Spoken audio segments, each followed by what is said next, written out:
স্পষ্ট করে বলতে চাই, কারো থেকে সুয়া নিয়ে জামাত ইসলামীকে চলা লাগবে না।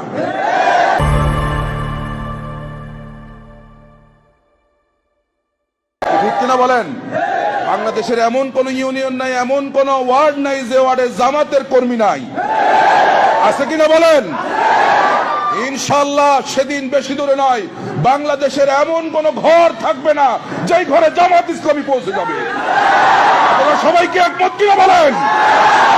এটাকে থামানো যাবে না, কারণ যেই জমিনে শহীদের রক্ত ঝরে, এই জমিনে আল্লাহ রাব্বুল আলামিন একদিন না একদিন ইসলাম প্রতিষ্ঠিত করবেন।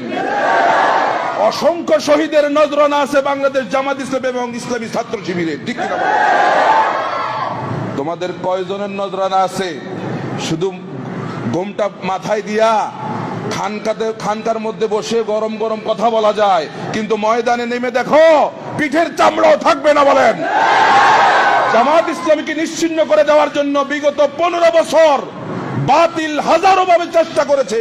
আলহামদুলিল্লাহ, আগের চাইতে জামাতের কর্মী, ছাত্র শিবিরের কর্মী বেড়েছে না কমেছে? এই স্রোতকে থামানো যাবে না। এটা একটা বিপ্লব, এই বিপ্লবকে থামানো যাবে না। ইনশাআল্লাহ বাংলার জমিনে কোরআনের রাজ কায়েম হবে, তোমরা কেউ থামায় রাখতে পারবে না। আপনারা সবাইকে একমত কিনা বলেন? আল্লাহ আমাদের আল্লাহ কবুল করে বলে আমিন। আল্লাহ কবুল করে বলে আমিন। আল্লামা লুৎফুর রহমান, আজ থেকে আমি আমার বক্তৃতা জীবনের শুরুর কথা বলছি। একদিন রায়পুর পীর বাড়িতে তার সঙ্গে আমার প্রথম দেখা, এই প্রথম আমি আল্লামা লুৎফুর রহমান সাহেব হুজুরকে দেখেছি। তিনি আমাকে দেখেই বলে, আপনি তো আওলাদের রাসূল, আপনার কাছে যে আপনি অনেক কিছু আশা করেন, আমি চাই আপনি ময়দানে আসুন, ময়দানে কথা বলুন। কারণ আপনার চাচা হুজুর যেভাবে ময়দানে কথা বলছে, আপনাকেও ময়দানে আসা দরকার। তার থেকে সেই কথা শুনে আমি ইনশাল্লাহ ময়দানে এসেছি। ইনশাল্লাহ আপনারা দোয়া করবেন, যতদিন এই পথে থাকবো যেন হকের উপর যেন থাকতে পারে, আল্লাহ যেন সেই তৌফিক দান করেন।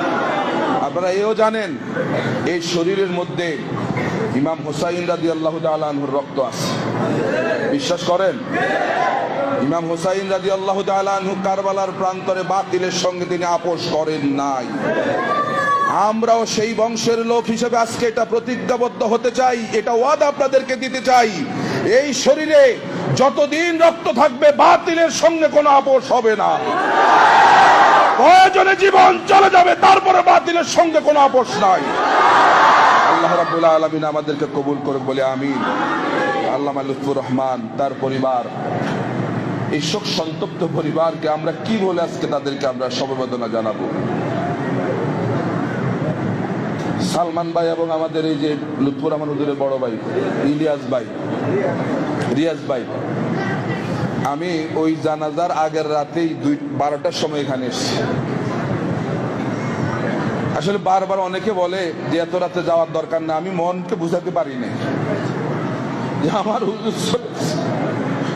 আমি কিভাবে, আমি এই মাহফিল শেষ করে কিভাবে বাড়ি যাবো রামগঞ্জ পার হয়ে, আমি যাই না, চলে এসেছি। সবসময় হুজুরের কথা মনে পড়ে, আপনাদের কাছে দোয়া করি এমন একজন মুখলেস দাঈ আল্লাহ রাব্বুল আলামিন যেন আমাদেরকে হওয়ার তৌফিক দান করেন। তিনি ছিলেন এই বাংলাদেশ তথা গোটা বিশ্বের মুসলমানদের জন্য কথার জাদুঘর ছিলেন। তিনি মানুষকে কথা দিয়ে আকৃষ্ট করতে পারতেন। ইসলামের জন্য এরকম সম্পদের বেশি বেশি দরকার, ঠিক কিনা? আল্লাহ রাব্বুল আলামিন আমাদের এই মুরব্বী, আমাদের হুজুরের কবরটাকে রওদাতুম মিন রিয়াদিল জান্নাহ বানায় দেন। আমরা সকলে বলে আমিন। আর আমরা যারা এখানে শুধু আজকে যারা এসেছি, শুধু স্লোগান দিলেই হবে না, শুধু স্লোগান দিলে হবে না, আমাদের কাজকে প্রতিজ্ঞাবদ্ধ হতে হবে। এমন একজন আমরা বাকি থাকবো না, আমরা বাংলাদেশ জামাত ইসলামীর কর্মীতে আমরা আমাদের নাম লেখায় ফেলবো ইনশাআল্লাহ। বলি আমরা লেখায় বলবো ইনশাআল্লাহ, বলে ইনশাআল্লাহ। আল্লাহ রাব্বুল আলামিন আমাদেরকে কবুল করুন বলে আমিন। আকুলু কাওলি হাদা ওয়াস্তাগফিরুল্লাহ লি ওয়া লাকুম ওয়া লিসাইরিল মুসলিমিনা মিন কুল্লি যামিন ফাস্তাগফিরুহু ইন্নাহু আত-তাওয়াবুর রহিম। ওয়াসসালামু আলাইকুম ওয়া রাহমাতুল্লাহি ওয়া বারাকাতুহু।